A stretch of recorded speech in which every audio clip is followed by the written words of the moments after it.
الفيديو ده من سلسلة فيديوهات شقلب وقلب، ولو انت ما تعرفش يعني ايه شقلب وقلب فانت فايتك كتير. تتر فيلم الدشاش. بيبتدي الفيلم محمد سعد بيصحى من كابوس في الجامع، وبنكتشف ان هو خادم الجامع، وبتجيله كل شويه فلاش باك من الماضي اللي سابه وقرر يعتكف، وبيبان ان محمد سعد ممثل جبار من اول دقيقتين، ودي حاجه مش هنتكلم عليها قدام. خلاص نقفل؟ لا احنا هنبوظها. بيظهر ان الدشاش عنده سر مخبيه حتى عن نفسه. في اللحظه اللي بيقرر فيها ان هو يكشفه بيظهر رمز الخير في الفيلم، الفنان رشوان توفيق فيكلمه. واول 10 دقايق من الفيلم بنرجع بتاع 90 فلاش باك في الثانيه، بنرجع فلاش باك تاني، وبنعرف ان اسم الدشاش جه عشان كان بيدش ازاز عربيات. بيكبر الدشاش وبيبقى صاحب كباريه قد الدنيا، ومش بس كده، ده عنده ناس بتخدم عليه، ولما بيدفع بالاخضر وكلها بتعمرله. نكتشف بعد شويه ان الدشاش تعبان وبتجيله خيالات وحالات غريبه. بيرجع البيت يقابل اخته بتديله العصير وتقول له ان في واحد عايز يخطبها. بيقول لها هنشوف، وبيسيبها ويطلع لمراته. ساعتها بنعرف ان مراته بتكرهه عشان هي عايزه تخلف، وهو مش عايزها تخلف منه عشان هي بتدور على وريث وهو بيدور على ابن. ايوه هو قال لها كده في الفيلم بجد. وبيخرج من الاوضه يجيله فلاش باك لباسم سمره. انت بتعمل ايه؟ انت بتولع السيجاره الولعه؟ انت جاي تلومني على خيانتي ليك؟ ما تكلمني على الشهامه والرجوله والاصول والصحوبيه مات يا إيه اللي بعده؟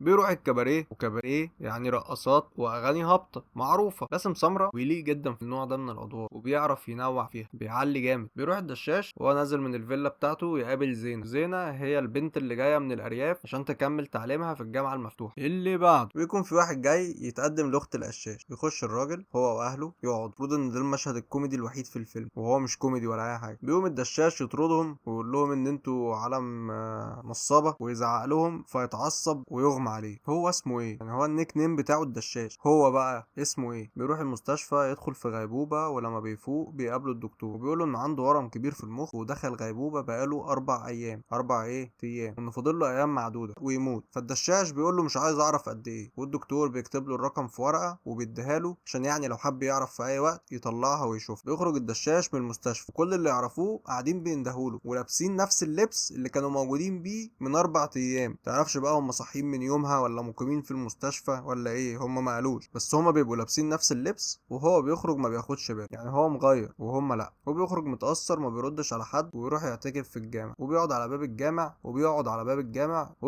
الجامع يروح يعتكف في الجامع. تلف الايام وتروح الايام، وتظهر واحده ست بتسأل على الدشاش، وبيروح لها بيلاقيها قوت ويقول لها عرفتي مكاني منين؟ بتقول له انا من اول يوم عارفه مكانك، وبرضه ما قالوش ازاي. بيرجع للشيخ يقول له لو انت ليك عندهم حق روح خده، ولو هم ليهم حق اديهولهم. وبيقرر يفتح الورق، بيلاقي مكتوب فيها باقي 3 أو 4 شهور. بيروح الكباريه يفك الشاشات ويكتبوا له على الرقاصه. في اول ربع ساعه من الفيلم انا ما كنتش فاهم حاجه. في تاني ربع ساعه من الفيلم انا كمشاهد عرفت انه مش تعبان، ان هم ضاحكين عليه علشان يسرقوا كل فلوس. معرفش ده بقى عيب مني ولا من المؤلف ولا منكو ولا مننا، معرفش العيب فين. اللي بعده وبيكتب الكباريه الولع الرقاصه، وبيدي للناس اللي شغاله هناك شويه فلوس، وبيروح البيت يكتب لاخته الشركه، وبيكتب لمراته الفيلا، وبيحول لها فلوس تكفيها طول العمر. هو قال لها كده. كام يعني؟ انت ثروتك كام؟ معاك كام يعني؟ جبتهم منين؟ ما قالوا. طب انت اتعلمت تكسر ازاز عربيات امتى؟ هتحكي لي عن الشخصيه دي بقى. هو تاجر مخدرات ولا تاجر سلاح ولا بيتاجر في ايه؟ عنده كباريه بيشرب نسكافيه، بس كان تاجر مخدرات. بيتاجر في ايه؟ جاب الفلوس دي كلها منين؟ قعدت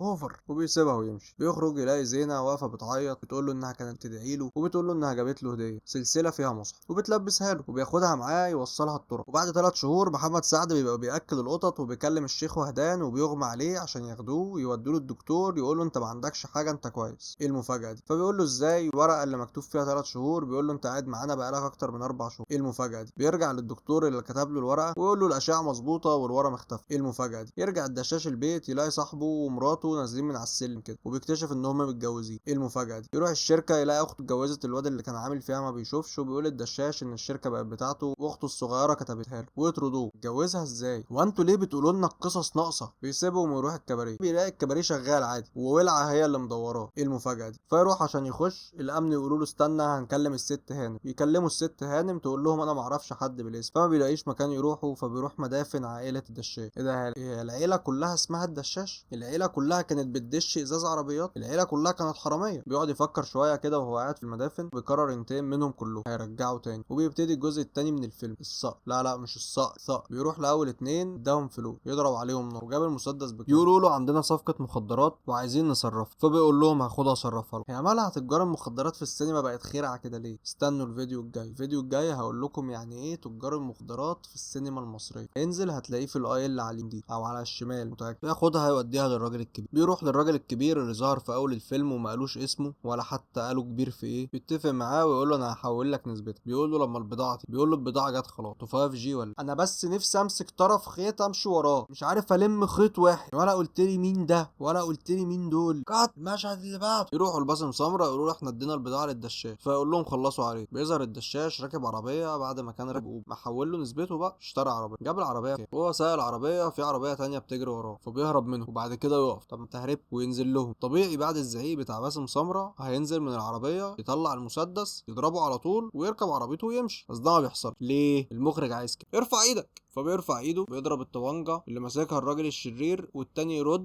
لو النبي انت واقف كده ليه يا كابتن؟ في ضرب نار، ما سمعتش الطلقه دي؟ طب خاف. طيب هيخاف في المونتاج. قعد اشرب السيجاره، ارمي السيجاره، اتكلم. فياخدهم يكفنهم ويقول لهم ان هو هيدفنهم، فيقولوا له احنا هنقول لك على السر الفظيع. سر ايه؟ وابوك يا باشا انك مريض عشان ياخدوا فلوسك. سر ايه؟ ايه ده؟ انت كل ده ما كنتش عارف؟ ده احنا كلنا عارفين من اول ربع ساعه في الفيلم. ده المؤلف عارف والمخرج عارف وزينة عارف. ليه؟ المخرج عايز كده. وكل حته كنت بتحط فيها رجليك عند الناس اللي نهبوا فلوسك كانوا يحطوا لك تركيبه هي ايه انا ما اعرفش. وانا ما اعرفش والمخرج مش عارف ولا المؤلف وزينة عارف. فبيروح الكباريه هو والرجاله يكسر الجردات ويعور الجردات وبيضرب الجردات، والكرسي ده مش جردات، ماسك شومه في ايده وكازلك في الايد التانية وبيضربك برجله وبيضرب الجردات ويعور الجردات وبيضرب الكراسي بيضربها جامد. ايه الدربكه اللي بره دي؟ اطلع شوف لي في ايه. مش عندك كاميرات في المكتب؟ وبيضرب الجردات. اسود. ايه ده الشاش. وبيخش على ولعه فيخش يوقفها الزنقور كده ويديها كلمتين ويخش يمضيها تنازل على شقتها اللي هي شقته، والكباريه اللي هو كباريهو، وبيسالها فين التركيبه وبتجيب له التركيبه وتعترف له بكل حاجه، وبتقول له ان هم اتفقوا هم والدكتور ان هم هيوهموه انه تعبان بعد ما الدكتور وزع عليهم التركيبه اللي محدش يعرف هي ايه، تركيبه سريه عشان يحطها له في الاكل او العصير. وبتقول له ان هم كلهم كانوا متفقين، وتقول له قعدنا نغمز لبعض كده في المستشفى بس هو كان في غيبوبه فما خدش باله. وبتقول له انهم عملوا له شهاده وفاه وجابوا جثه مشوهه وحطوها مكانه فبيمشيها. امشي يا ولع. طيب قوي الدشاش ده. حلوه حكايه شهاده وفاتي دي. اللي بعده بتلاقي تجمع الاشرار وقاعدين مستنيين الدشاش علشان يدشوه، واللي ما يعرفوهوش ان هو اللي هيدشهم. الدشاش لازم يتقطع يموت. هو ده الكلام يا فهد بيه؟ جدع ياض. كان انا مستحيل اشارك في قتل اخويا. لا جدع يا بت. عايزه تبوظي كل حياتك عشان اخوك يعيش؟ خلاص يا فهد بيه، وانا مراتي حبيبتي واكيد رايها من رايي. كده عين العقل. احنا كده كلنا اتفقنا. لا مش كلنا، كلنا اتفقنا. بما ان انتوا صدرتوني فانا اللي هخلص عليه. احنا الاتنين ديدان طلعنا من الارض. انهي ارض؟ عملته كده ازاي يعني؟ ده تطور ولا ده ايه؟ وما يجيبش الدوده غير الدوده اللي زيه. اللي بعده الدكتور بيروح المستشفى فبيلاقي الدشاش واقف بيعمل قهوه في المكتب بتاعه، وبيعمل له قهوه معاه هنيا يا دك. وبيقعدوا مع بعض يتكلموا وبيعرفوا انه طلع عارف كل حاجه، وبيكتب له تنازل عن كل املاكه، وفي حاله موته الدشاش هيكون الوريث بتاعه. انا الوريث بتاعك، في مانع ولا في حاجه؟ وبيطلع ما حطلوش حاجه ولا حاجه. كل الحكايه كيس شرب انجليزي نزل بطنك عشان تدوق اللي انا دقته. فاضل 10 دقايق في الفيلم، يلا نرزع الباقي. بيروح لروايح ولا اسمها ايه دي كمان، جواهر. بيروح لقوت. مين يا عم؟ ولسه الاداب يا روح امك. لسه الاداب مين مراتي؟ اثبت. قوت القلوب حسنين يروح يخطفها ويدفنها في الرمل، بيزرعها وتعترف له بتفتفه كده على كل حاجه. بتروح قوت لمعتز جوز اخت الدشاش ومعاها واحده تشقطه وهو زي الغبي بيتشقط عادي، وتديله فلاشه عشان تهكر وتصوره وتهكره ويمضوه على تنازل عن الشركه. يا امك لعفرمك سو وايلد. ويروح له الدشاش يفرمطه ويطرده بره الشركه. اللي بعده يروح الدشاش يقتحم فيلته ويخش المكتب يكتب باسورد الخزنه فتفتح عادي. يعني دشاش وقتل كام واحد منهم، بس احنا ما بنغيرش الباسورد، ما بنغيرش ارقام الخزنه بتاعتنا ابدا، لا احنا نسيبها زي ما. فبيروح الدشاش يدي الورق الكبير للراجل الكبير وبس. اللي بعده بيروح لاخته بعد ما بعت لها ورق جواز جوزها العرفي فتروح تترمي في حضنه وتعيط. اللي بعده ويروح لفهد يفرمطه ويقول له ده بيتي، هو انا ما قلتلكش ان انت مضيت على عقد بيع الفيلا انت والمدام؟ انتوا بتخلصوا صفقة اللبن المجفف. ايه ده امتى دي؟ هجيبها لك في فلاش باك، انجز عايزين نمشي، اخر 10 دقايق هنرزعهم، اهي ظابطت بقى، وبنرجع بقى فلاش باك. انا هطلع لك شهادة ميلاد تانية باسم جديد، ده اسم الدير اللي سميته لك امك ده. ليه ماله بدير؟ ما هي ظابطت بقى، بقول لك الناس ماشيه خلاص، الناس مشيت اصلا. يلا يلا يلا كل واحد يشوف شغله، يلا كل واحد يشوف شغله. بيروح بدير لدير ابراهيم الدشاش يصرف وثيقة التأمين اللي كانت على حياة الدشاش اللي كانت ب 250 مليون دولار. اللي بعده الدول انت بتاعت عشان اديك الطقم. حبيته.